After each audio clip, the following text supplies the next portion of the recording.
She begged for death, but death sent her something worse, someone who refused to let her die. The church doors closed behind Elena with a sound like a coffin lid. Her swollen belly pressed against the worn fabric of her dress, and the December wind bit through the gaps in her shawl. 43 years old, pregnant, abandoned by a man whose name she'd stopped speaking aloud 3 months ago. The priest's words still echoed in her ears. Unmarried. Sinful. Not welcome here. She'd spent 30 years serving that church. 30 years arranging flowers on the altar, cleaning candle wax from the stone floor, singing hymns that promised mercy. The irony was sharp enough to draw blood. Her feet carried her through the narrow streets of Prague's old town, past shuttered windows and lamplights that seemed to mock her with their warmth. Snow began to fall, thick, deliberate flakes that settled on her shoulders like accusations. The city she'd known her entire life had become a labyrinth of closed doors. By the time she reached the abandoned hospital on the edge of the district, her contractions had begun. Subtle at first, a tightening across her lower belly that made her gasp. She'd been a midwife once, before the church became her only calling. She knew what was coming. The hospital had been closed for 5 years, a relic of plague times, they said. Windows boarded, entrance sealed with chains that had long since rusted to brittle threads. But the back wall had crumbled, leaving an opening just large enough for a desperate woman. Inside, the air tasted of decay and abandonment. Moonlight pierced the fractured windows, casting skeletal shadows across the corridor. Elena found a room on the 2nd floor, what had once been the maternity ward, ironically, and collapsed onto a mattress so old its stuffing had turned to dust. She was alone. The child would come alone. She would likely die alone. The contractions intensified. She bit her lip until she tasted blood, refusing to cry out. No one was listening. No one was coming. But then, a sound. Footsteps. Deliberate. Unhurried. Someone moving through the hospital as if they knew every corridor, every shadow. Elena's breath caught. Fear, sharp and primal, overrode the pain. She pulled herself deeper into the darkness of the room, her hand instinctively moving to her belly. The door opened without a knock. He stood in the threshold like something carved from the night itself, tall, motionless. His eyes, even in the darkness she could see them, held the depth of centuries. He wore a long coat, Victorian in cut, and his hands were pale as marble. "You're bleeding," he said. His voice carried an accent she couldn't place. Eastern, cultured, sad in a way that suggested he'd earned the right to sadness through eons of witnessing. "Leave," Elena whispered, though her voice betrayed her. It shook. "I can't." He stepped into the room, and the temperature seemed to drop 10 degrees. "The smell of your blood, the child's blood, it calls to something in me that hasn't answered in 200 years. He paused, his jaw tightening. "But I won't answer it tonight. Not like this." He moved to the corner of the room, deliberate in his distance, and sank onto his haunches.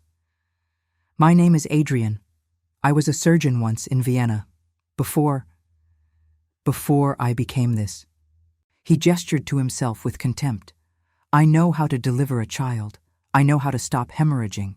And I know." His eyes met hers, and there was something ancient and aching in them. "I know what it means to be cast out." Another contraction seized Elena. She cried out this time, unable to stop it. Adrian remained perfectly still. His hands gripped so tightly into fists that his knuckles turned white. "Do you have a choice?" he asked quietly. "To let me help." Through the haze of pain, Elena understood the weight of that question. He was asking not just for permission, but for absolution, for proof that his hunger could coexist with his humanity. She nodded. What followed was hours of careful, clinical precision mixed with something Elena had never experienced before: genuine witness. Adrian moved between the shadows, his surgeon's hands steady and sure as he guided the child into the world. He never once came close enough for temptation. He spoke to her about Vienna, about music, about the weight of watching centuries pass, and his voice became an anchor. When the baby came, a daughter, small and fierce, Adrian wrapped her in his own coat, warmed by a body that should have been cold. "She's alive," he whispered, and there was wonder in it. Both lives, both alive. Elena looked at this creature of darkness, holding her daughter as if she were the most sacred thing in creation, and she understood. Mercy doesn't always come dressed in white. It sometimes comes dressed in shadow. 3 weeks in the abandoned hospital, and Elena had stopped counting the hours. Adrian had brought supplies, blankets, medical instruments, food that required no explanation of origin. He moved through the hospital like he owned it, though Elena suspected he'd chosen it precisely because no one else did. A sanctuary for the unwanted. She'd named the baby Miriam. Dark-haired, with eyes that seemed to hold old knowledge. There was something uncanny about a newborn who rarely cried, who observed the world with a stillness that belonged to neither infancy nor humanity. Elena wondered if immortality had marked the child even in the womb. Adrian had never explained how long he could stay. He came and went with the darkness, always returning before dawn, always leaving before the sun could find him. On the 22nd night, Elena asked the question that had been building in her chest like a second heartbeat. "Why?" she said. Adrian was sitting across the room, watching Miriam sleep with the intensity of a man watching a candle that might go out forever. "You could have let me die, taken the child. No one would ever know." His head turned slowly. In the candlelight, his features were all shadow and geometry, beautiful in the way that ruins are beautiful. "Because someone like you," he began, then stopped. "Because I've been immortal for 217 years, Elena. And in all that time, I've never seen what I'm seeing now." "What?" she whispered. "Choice." He stood and moved to the window, his silhouette framed by moonlight filtering through the broken glass. "An immortal doesn't choose anymore. We're bound by hunger, by curse, by the endless need to survive. But you—" He turned back to her. "You chose to live. Not for yourself. For a child born of shame and abandonment. You chose life when every door closed. That's not desperation, Elena. That's grace." Elena felt tears slide down her cheeks. No one had ever used that word for her. "What happens now?" she asked. Adrian was silent for a long time. When he spoke, his voice carried the weight of a decision made in the depths of his immortal existence. "The church will hunt you eventually. A woman who simply disappeared with a bastard child. There will be questions. Accusations of witchcraft? Perhaps. They'll say you stole, that you cursed the hospital, that you're unnatural." He paused. "All of it will be true in their eyes." "Then I have no future," Elena said flatly.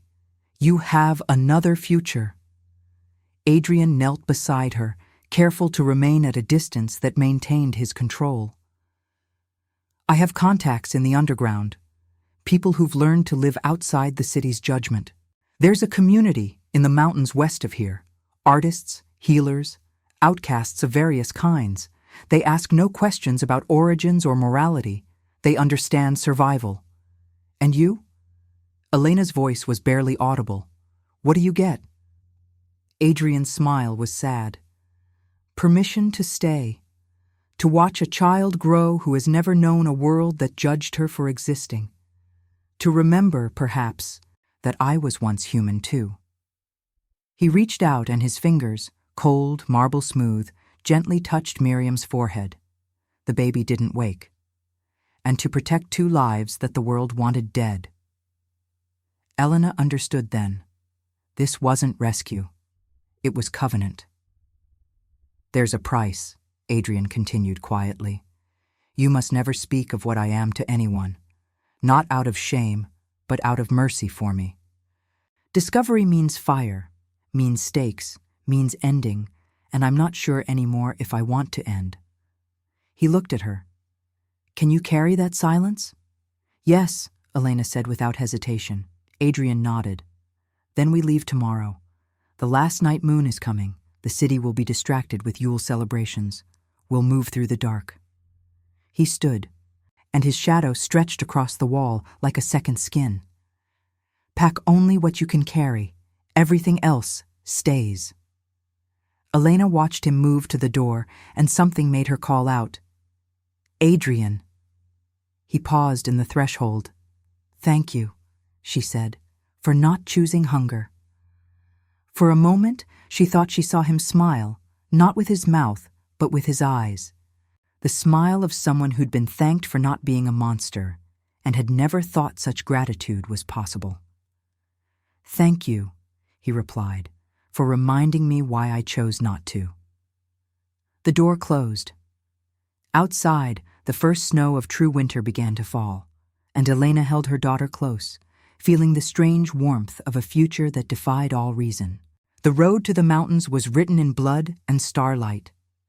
They traveled by night, Elena on horseback with Miriam wrapped in furs and wool, Adrian moving beside them like a shadow with purpose. The city fell away quickly, swallowed by forests that grew denser and darker with each hour. By the third night, Elena's exhaustion had become a kind of trance. The horse moved beneath her as if following a scent only it could detect. Adrian never tired. He never stopped.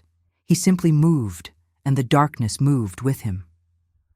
On the fourth night, they came to a checkpoint. Romanian soldiers, Elena realized with a jolt of terror. A military outpost positioned where the mountain pass narrowed. A small fire burned between them, casting orange light across their uniforms and the rifles they held with casual authority. Adrian raised a hand, and Elena brought the horse to a stop. "Stay silent," he said softly. "Whatever happens, stay silent." He walked forward into the firelight, and Elena watched as the soldiers straightened. There was something about Adrian that made men react with an instinctive wariness, not quite fear, but a recognition of danger in elegant form. "Checkpoint is closed," one of the soldiers said in Romanian. "No one passes at night." Adrian smiled. "I'm aware." His accent became more pronounced as he spoke Romanian, a nobleman's accent overlaid with something that predated nationality itself. "I have documents, permits from the Vienna office. We're moving a woman and child to a health sanctuary in the Carpathians, government business." The soldiers exchanged glances. Adrian produced papers. Elena had no idea where they came from and held them to the firelight. They looked official. They looked real. They looked like the kind of documents that made men uncomfortable enough not to examine too closely. "The woman?" the second soldier asked, gesturing to Elena. Adrian turned, and for a moment his silhouette blocked the firelight. "Infected," he said simply. "Consumption. The child will likely follow. The sanctuary has resources, the city doesn't." He paused, letting his meaning settle. "I wouldn't stand downwind if I were you." The soldiers stepped back as one. Elena understood. Adrian had just made them afraid of disease. Disease was more terrifying than a single traveler in the night. "Go," the first soldier said. "Quickly." Adrian returned to the horse without looking back. Elena's heart was still hammering as they moved past the checkpoint and into the deeper darkness beyond. For an hour, they rode in silence. Then Elena spoke, her voice barely above a whisper. "Those documents, where did they—" "I was a surgeon," Adrian interrupted, his tone conversational, as if they were discussing the weather. "Before I became what I am, I studied in Vienna, in Prague, in Rome. I knew powerful people, made connections, collected things." He glanced at her. "Immortality requires planning, preparation. I learned long ago that the right piece of paper opens more doors than strength ever could." Is any of it real? Elena asked. Do you actually have connections to Vienna? Adrian was quiet for a long moment. The forest around them seemed to breathe with ancient patience. I was Adrian Dalka, he finally said, born in 1610 in Bucharest, turned in 1703 by a woman I loved who believed she was saving me, spent a century trying to kill myself, then another century learning to live. I've been many things to many people, physician, scholar, murderer, hermit. He paused, and his voice carried layers of time. The man who owned those connections is mostly dead now, but the papers are real, the permits are real, the skills are real. He turned to look at her. Everything about me is real, Elena, just not entirely human. Elena should have been afraid. Instead, she felt a strange kinship. Two people wearing masks just authentic enough to survive. Tell me something true, she said. Not about what you were, about what you want to be.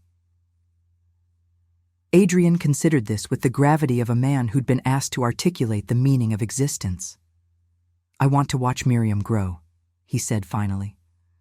I want to know if a child born of chaos can find peace. I want to see what kind of woman she becomes when no one tells her she shouldn't exist. He looked ahead to the mountains rising against the starlit sky.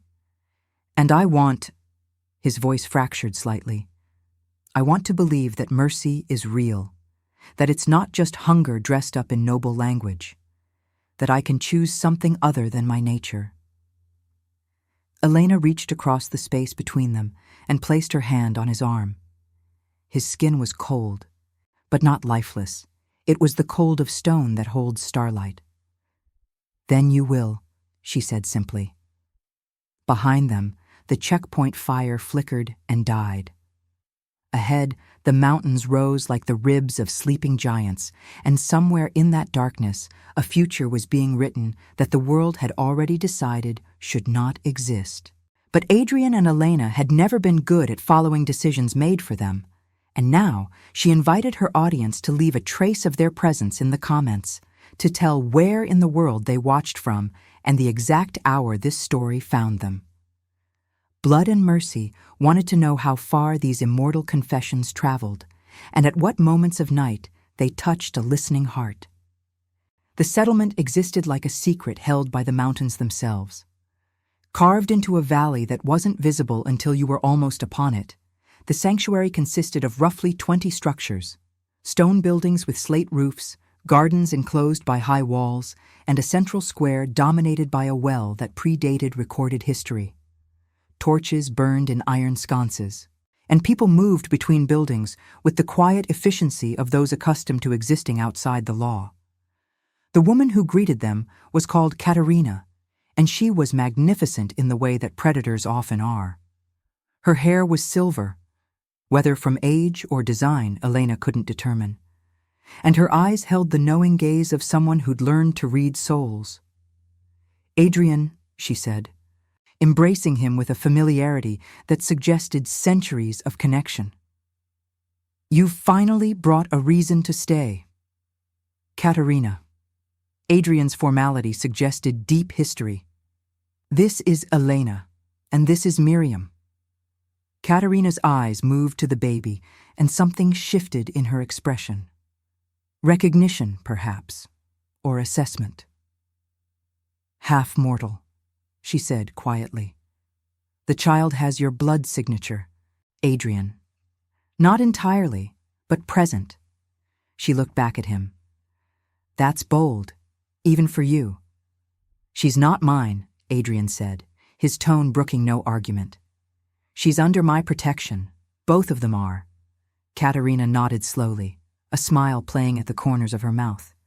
Interesting, the great Adrian Dalka finally binding himself to something other than hunger.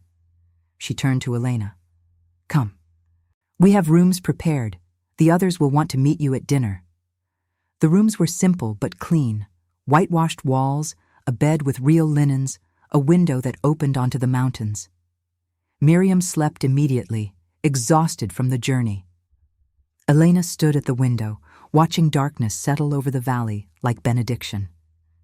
Adrian appeared in the doorway without knocking. He'd changed into fresh clothes, a dark shirt, tailored to his frame, making him look less like a creature of shadow and more like a man from a previous century. "How are you?" he asked. "Terrified," Elena admitted. "Who are these people? What is this place?" Adrian moved to stand beside her at the window. Their reflections appeared in the glass, she solid and present, he barely visible, as if the glass didn't quite believe in him. "Sanctuary," he said simply. "Founded about 60 years ago by a woman named Mircea, another vampire like me, but far older and far more ambitious. She decided that immortals and outcasts could build something better than hiding in shadows and feeding on fear." He paused. "It's imperfect. We're all damaged, all fractured, but it's a choice, and choice is rarer than you might think." "Why would she accept us?" Elena asked. "I'm mortal. I carry no power." Adrian turned to face her. "Because Katerina, who oversees the sanctuary, has learned that strength isn't only measured in immortality or supernatural gifts.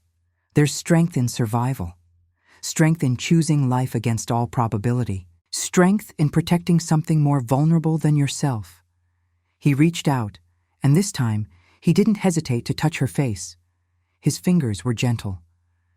"You have all three, Elena." Elena leaned into his touch, feeling the contradiction of it. Cold skin harboring warmth, immortal hands treating her as precious and temporary.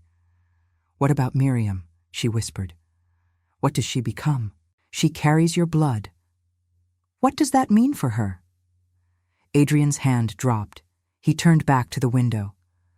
"I don't know," he said, and Elena heard genuine uncertainty in his voice. "In theory, she should be mortal. Children of one immortal and one human are typically born human. But there are anomalies. There are stories of children who lived between worlds, neither fully mortal nor fully turned, but something else entirely." He looked at her. "She might age normally. She might live centuries. She might be something we have no name for yet." "And you'll protect her, regardless?" Adrian's answer came without hesitation. "Yes." Elena understood then the fullness of his covenant. He wasn't just protecting a woman and child. He was committing to absolute uncertainty, to a future he couldn't control or predict. He was choosing to love something that might abandon him, die before him, or become something he couldn't recognize. For an immortal, that was the deepest sacrifice of all. "Come to dinner," Adrian said, extending his hand. "Let the sanctuary meet you. Let them know what we've chosen." Elena took his hand, and together they walked into the torchlit square where a community of the broken and beautiful waited to welcome them into their fold. 5 years passed like snow in spring, present one moment, evaporated the next. Miriam grew with an uncanny grace. At 5, she moved through the sanctuary with an awareness that children typically lacked. She didn't play with the other children born in the settlement. Instead, she watched everything with an intensity that made even the immortals uncomfortable. Adrian had been right. She was something between worlds, something that defied categorization. Elena had aged only slightly. Living in the sanctuary with access to medical knowledge Adrian provided, she'd slipped into a kind of stasis. Her hair had begun to silver, but her skin remained clear, her body strong. She worked as a healer, as she once had in the church, but here her hands were welcomed. Here there was no judgment. Adrian had become the sanctuary's physician and counselor. He spent his nights tending to the sick and injured, his days reading in the library, an extensive collection of texts gathered over centuries. But his real focus was Miriam. He was teaching her.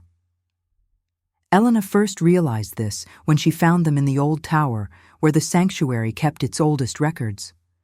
Miriam was perhaps 7 then, already showing signs of the particular power that Adrian had begun to suspect marked her nature.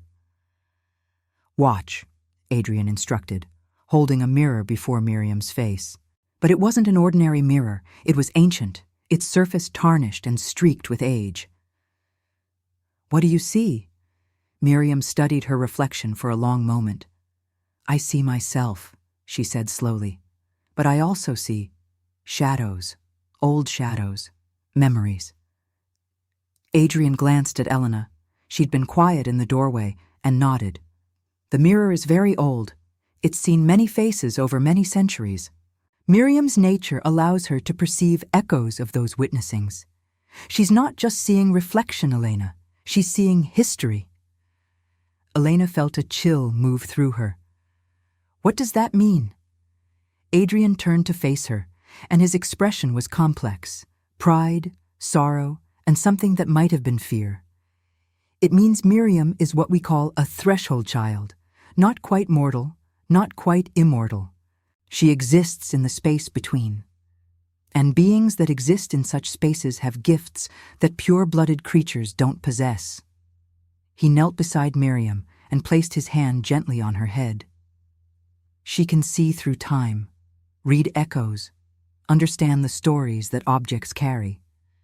And if I'm right," he looked at Elena with an intensity that held her breath, "she might be able to show us what we've forgotten. Who we were before hunger, before corruption."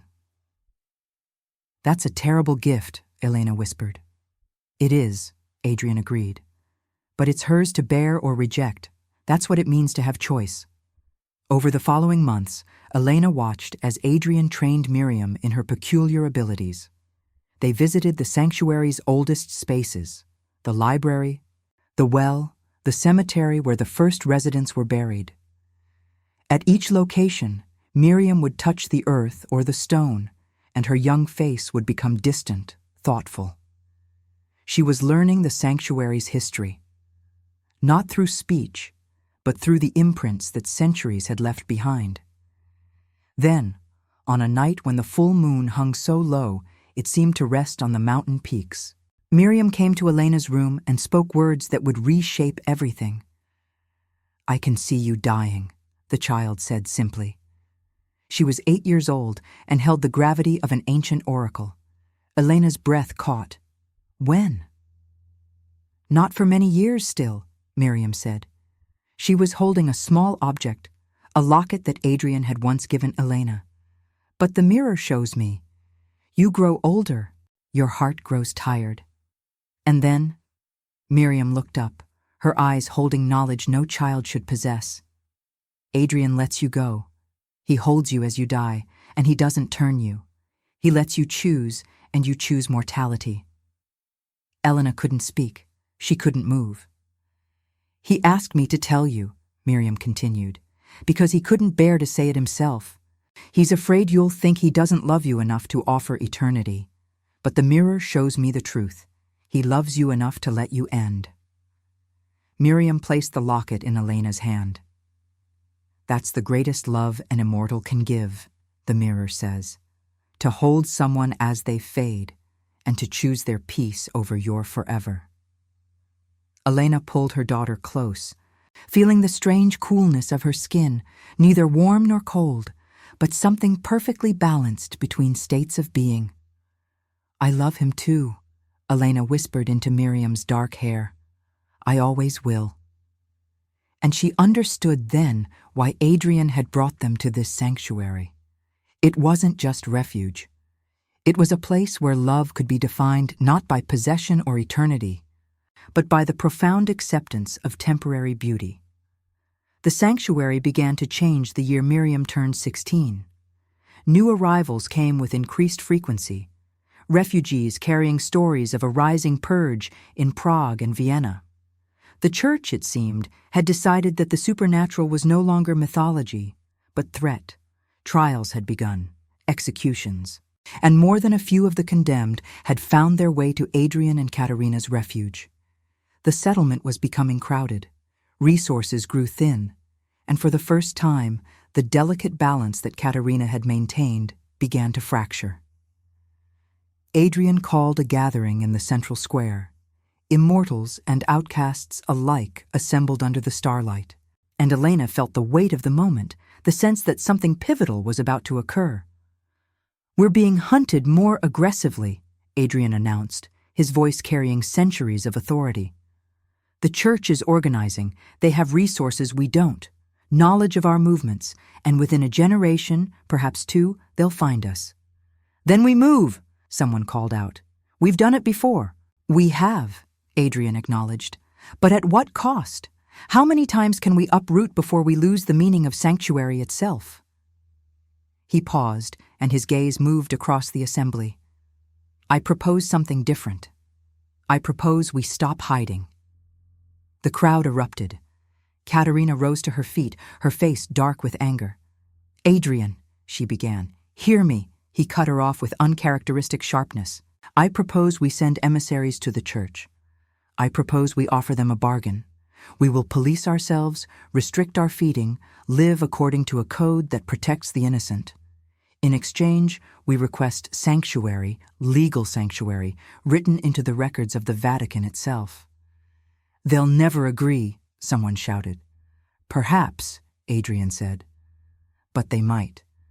The church is pragmatic, despite its theology. If we can convince them that we're not demons, but another form of being, one that can be reasoned with, then perhaps there's a path to coexistence. Elena felt Miriam slip her hand into hers. Her daughter's eyes were closed, and Elena knew she was reading the echoes, seeing the possibilities branching out from this moment. When Miriam opened her eyes, she looked at Adrian. It works, the girl said quietly. Her voice at 16 carried the strange authority of the threshold born. I see the future. The emissaries go to Rome. The Vatican debates for months.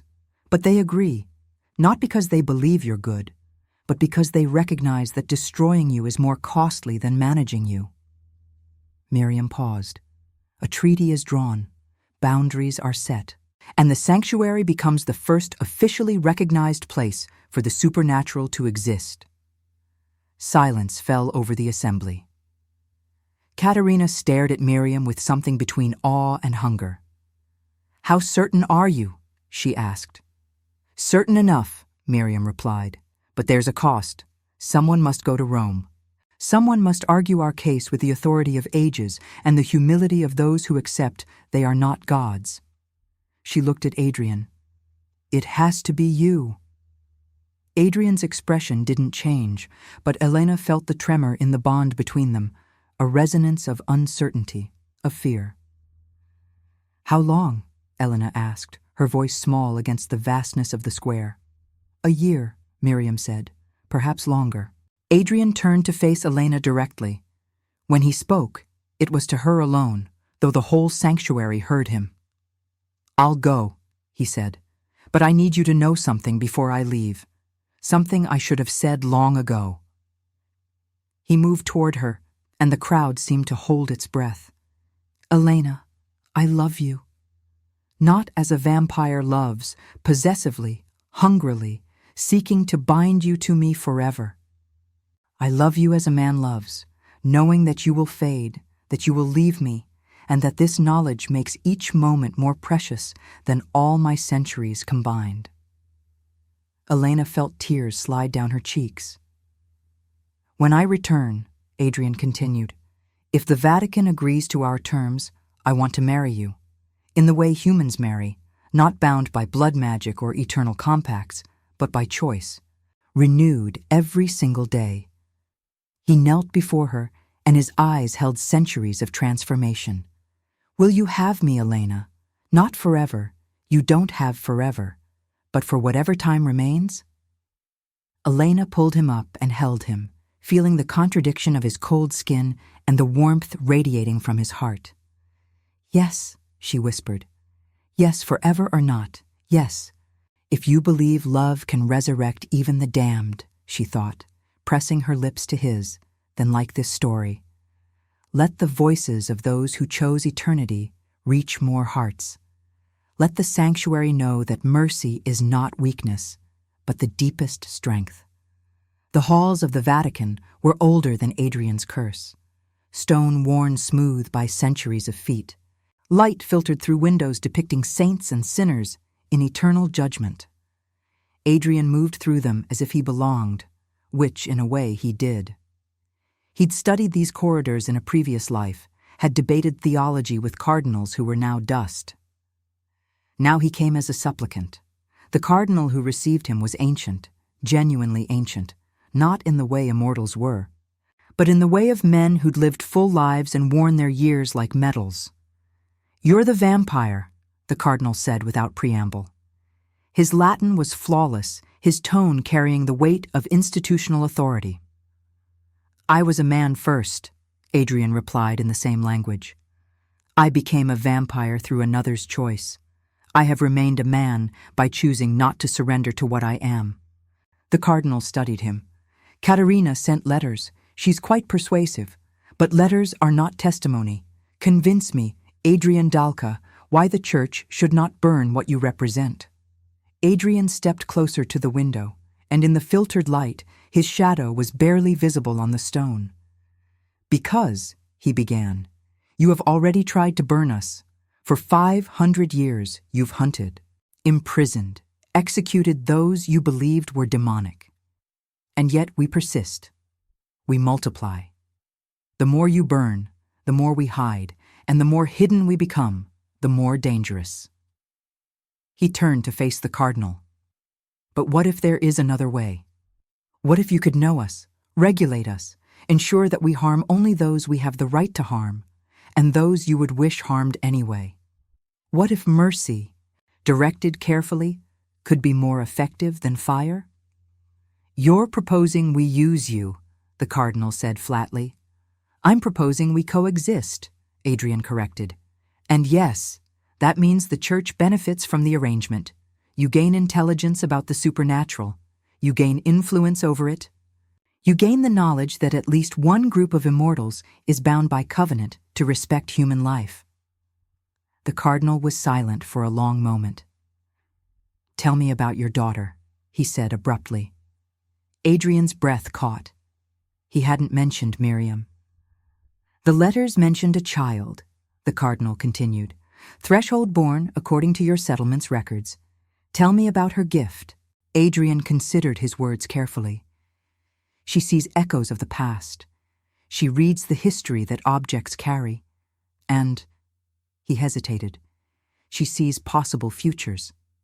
Not prophecy, but probability. She sees the threads of choice and consequence." "And she verified that your plan would work?" the cardinal asked, his eyes sharp as theological debate. "Yes," Adrian admitted. "Then either she is a prophet, which would require canonization of your settlement, or she is a threat to the church's monopoly on divine revelation," the cardinal said. "Both are complications." He paused. "What does she want? This threshold child?" Adrian answered honestly. "To exist, to know who she is, to love her mother, to help build a world where beings like her don't have to hide." The cardinal rose and moved to the window. For a moment, Adrian thought he saw something shift in the old man's expression, a recognition of something Adrian had thought was unique to immortals, the longing for connection across impossible distances. "I'll take your proposal to the conclave," the cardinal said finally. "No promises, but I'll advocate for a treaty." He turned back to Adrian. "On one condition, your daughter must come here, to be tested, to be understood, and yes," he smiled sadly, "to be judged." Adrian's mind flashed immediately to Elena, to Miriam's determined face as she read the future in mirrors and echoes. "I'll bring her myself," he said. A year to the day after Adrian left, he returned to the sanctuary with documents bearing the Vatican seal and Miriam walking beside him. She was 17 now, beautiful in that particular way of the threshold born, existing fully in neither world but drawing from both. Elena watched as they descended the mountain path, as Adrian turned his immortal gaze toward the place that had become their home. The settlement had changed. It was larger, more organized, and when Adrian and Miriam arrived at the square, the entire community turned out to greet them. Caterina embraced Adrian, and Elena saw something pass between them, perhaps the relief of survival, perhaps the acknowledgement that they'd finally found a way to stop running. Then Adrian came to Elena. He knelt before her in the same square where he'd proposed a year before, and he produced a ring, not gold or silver, but a band of wood from the sanctuary's oldest tree, sealed with resin that had turned clear as crystal over centuries. "Miriam has seen that we'll have 30 more years together," Adrian said quietly, so only Elena could hear. 30 years before your body begins to fail. I want to spend all of it as your husband. Will you marry me?" Elena pulled him up and into her arms, and she heard Katerina laugh, a sound like bells made of ice. "Of course she will," the immortal woman said loudly. "Now come, we have a wedding to celebrate and a treaty to prepare for." That night, in the sanctuary's central square, Elena and Adrian were married. The ceremony was simple. No priest, no elaborate ritual. Just their hands joined, their covenant witnessed by a community of outcasts who understood what it meant to love against all probability. Miriam stood to the side, and when Elena looked at her, she saw her daughter's eyes reading the future, not with dread, but with possibility. The Vatican's treaty took effect the following year. The sanctuary became the first legally recognized settlement for the supernatural in Christian Europe. Others followed, safe places where the broken and eternal could exist without fear. The age of burning ended, replaced by an age of negotiated coexistence. Adrian and Elena lived there 30 years as promised. Elena aged slowly, then gracefully, then finally came to that threshold where all mortals must tread. When she died, in the arms of the man who loved her enough to let her go, Adrian felt something shift in his immortal heart. The hunger that had defined him for centuries seemed finally to be satisfied. And Miriam, standing in the doorway to watch her parents' final moment, understood what the mirror had been trying to teach her all along. That eternity isn't about forever. It's about choosing, again and again, to love what is temporary, to protect what is fragile, to find meaning in the space between light and shadow. She looked at Adrian, at the grief that would shape him for centuries to come, and she smiled. "You did it," she said softly. "You proved that mercy is real." Adrian looked at his daughter, this impossible child who'd been born of his curse and a woman's grace, and he felt something he'd forgotten was possible. He felt at peace. And somewhere, in the spaces between worlds, in the silence after midnight and before dawn, a story was being written. The story of a woman cast out, an immortal who refused to let her die, and a child born at the threshold of two worlds who taught them both that love, in the end, was the only eternity that mattered. Subscribe if you believe mercy can resurrect even the damned. Comment eternal if you'd trade your soul for love that heals. Like if you believe even monsters deserve a second chance. Follow for more immortal confessions born from blood and mercy. The night is listening. The night always listens.